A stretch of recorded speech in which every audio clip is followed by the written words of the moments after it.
Në edhin të drejt për drejt nga Shtetet e Bashkuara të Amerikës, kemi regjisorin e njohur Bujar Ali Manin, i cili është emër i njohur për gjithë filmdashësit me filmat e tij që ka bërë deri tani që kanë rrugtuar në shumë festivale. Përshëndetje nga Prishtina, Bujar.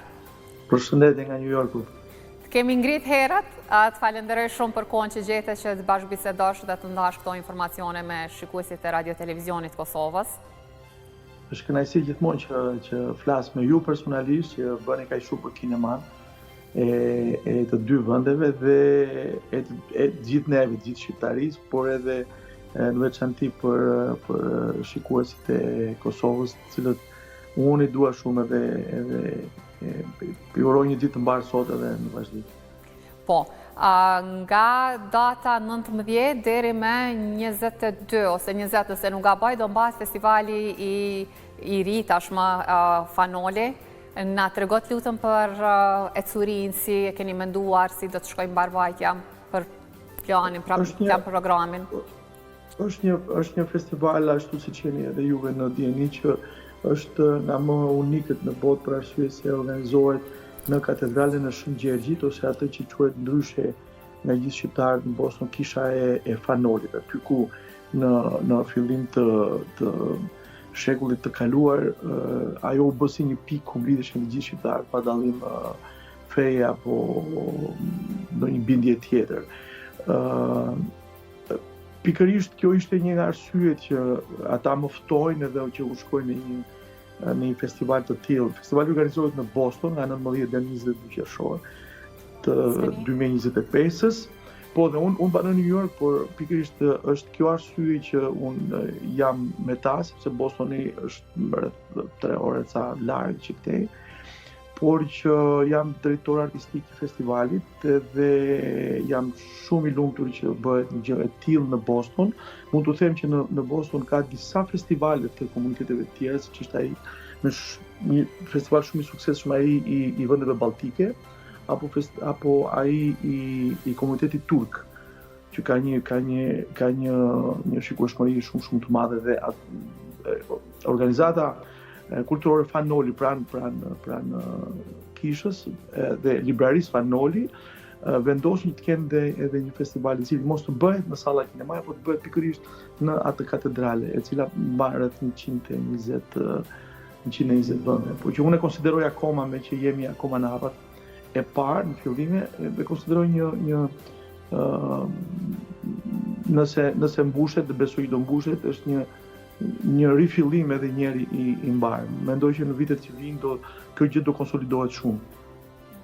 Po, a keni menduar për filma që do shfaqen, a mund të na shpalosni pak a shumë programin? Ne kemi disa muaj që po punojmë dhe kemi filluar të bëjmë selektimet, pothuajse jemi shumë afër fundit. Filmat do të jenë nga Shqipëria, nga Kosova dhe nga Maqedonia e Veriut. Të gjithë filmat do të jenë në gjuhën shqipe, janë filma kryesisht më të fundit të kinazëve shqiptar, filma që janë lauruar në shumë festivale, filma me një sukses ndërkombëtar edhe kombëtar, filma të cilët kanë marrë kritika shumë të mira në rrethet dhe në qarqet e kritikëve edhe analistëve evropian dhe jo vetëm. Kështu që mendoj që do t'i sjellim në komunitetin shqiptar një shije të kinematografisë tonë, të cilën jo kollaj dhe jo lehtë gjejnë në këto rrjetet sociale apo paketat e ndryshme televizive, kinematografike. Janë filma që nuk gjenden kollaj, që nuk shifen gjithkund. Kështu që do t'i përqasim me regjisor, me aktor, me një kinema e cila është jo shumë komerciale, por tepër thelbësore dhe sociale. Mendoj që do të kemi rreth 20 filma, në të cilat janë 6 filma të gjatë, janë 5 dokumentar, janë 7 filma të shkurtër dhe 5 filma të animuar. Kjo është goxha e kushtueshme një iniciative tillë, nga kush keni përkrahje?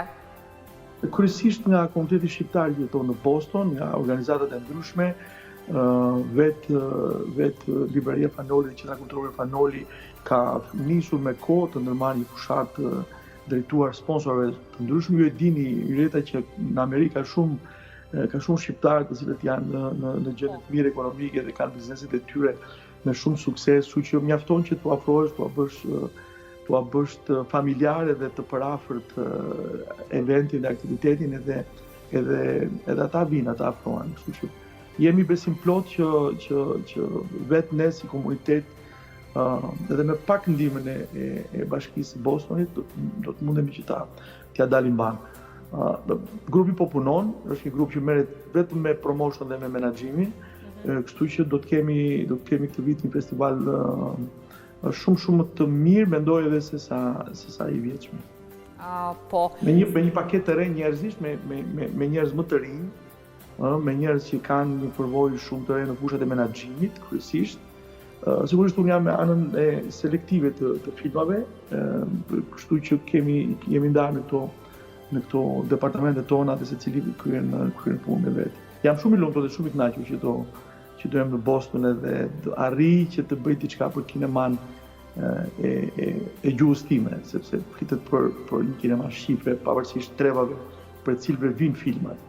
Kjo është një patriotizëm i ditëve të sotme, kështu që shumë bukur e thatë. Sa është e rëndësishme kjo në kohën kur kinemaja amerikane po dominon gjithandej globit, thjesht i kushtohet vëmendje dhe të hidhet dritë në spaku edhe për disa ditë në kineman shqiptare? Unë du të krahasoja kinema shqiptare me një frazë të Nën Tereze, e cila thotë bëni gjëra të vogla me dashuri të madhe. Kështu që edhe filmat shqiptar janë duken që vinë nga vendet të vogla siç është Kosova, apo Shqipëria, apo edhe Maqedonia e Veriut, shqiptarë që jetojnë atje, por që kanë një forcë, një fuqi të jashtëzakonshme në rrethet e filmbërësve. Mendoj për shembull nuk është sekret të them që jam shumë i lumtur që një nga filmat e mirë kosovar të Kosovës që të vi është Tri dritarët e një varje e Isa Qoses, i cili është një film që nuk është, mendoj që nuk është paraj sa duhet nga komuniteti shqiptar i Amerikës, sidomos ai i Bostonit. Dhe jam shumë i lumtur që e kam sjellë edhe pse ka disa vjet që është bërë, por kjo nuk ka rëndësi shumë për mua. Unë dua që të përqas dhe të afroj komunitetin shqiptar me gjërat më të mira që kanë bërë kinastët e gjuhës time.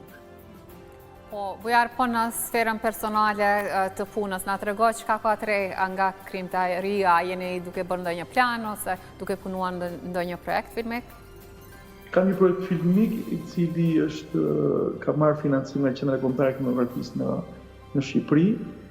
Shumë shpejt vem gati që të aplikoj edhe në minority në Qendrën Kombëtare Kinematografisë në Kosovë. Dhe më gjerë, produksion do shkojë do t'jetë në Cannes pas 2 javësh gati për të gjetur bashkëprodhime edhe për ta nisur një rrugë zhvillimit të projektit mbar edhe mirë.